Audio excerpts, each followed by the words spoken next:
men and women in uniform, Mrs. Ogolla, and your children and the family, we come here accompanying the President, first and foremost to condole with the family of General Ogolla. Again, we come here to condole with the KDF fraternity for the loss of their general, a celebrated and decorated soldier who has passed on in the course of duty. Your Excellency, as we condole the family and the KDF family, let me also, on behalf of the executive, take this moment to condole with you as the Commander-in-Chief of Kenya's Defense Forces for the loss of your CDF, whom you considered as a loyal and brilliant military strategist. Your Excellency, for the time we worked with General Ogolla, he was a very committed officer of the military. Besides that, the man was humble, pleasant, and amiable. He was also a very kind man. And when we talk to many officers who have served under him, they would give testimony of his humility and his kindness.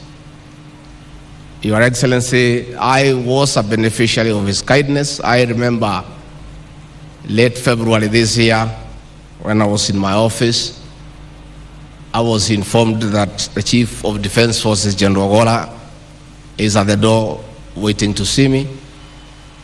And I couldn't understand because I was not expecting him. He had not said he is coming. And in ordinary circumstances, if you hear the Chief of Defense Forces has come without notice, you sort of panic. And I stopped the meeting. I said, let the General come in. And I said, General, what brings you here? The General was holding a big card. And he said he had come to wish me happy birthday. And I was not even aware it was my birthday. That was General Ogolla. Your Excellency, it is good for us to give the other side of the General that we saw and interacted with. General Ogolla, despite being a very tough General and Commander, who is celebrated for his various accomplishments, was also a very humorous man. He was full of very good jokes, and many a time in tense situations, he would make everybody feel comfortable. Many a time as we waited at the airport, Your Excellency, to welcome you or to see you off to foreign countries, the General would keep us busy with many good stories and keep us entertained. And I do remember one such day when you left, and we were left there, and we were in a hurry to leave as you took off.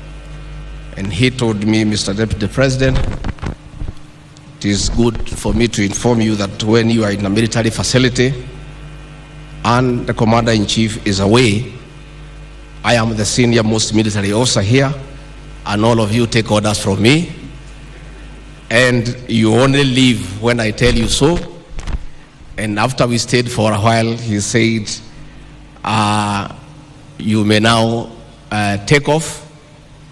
I give you fallout. And that was a tradition for the days we stayed with General Ogolla. We were there with Professor Kindiki, the leader of majority, and all these politicians who are not very accustomed to orders. But the General would organize us, and only when he felt that your plane has taken off safely into the skies, he would say, Deputy President and the rest of you, you may now fall out. That was General Ogolla for you. Your Excellency, I will condole with you because I know, as your assistant, the high regard you had for General Ogolla. That regard was so high that when this news came through, I was with you at Sagara State Lodge.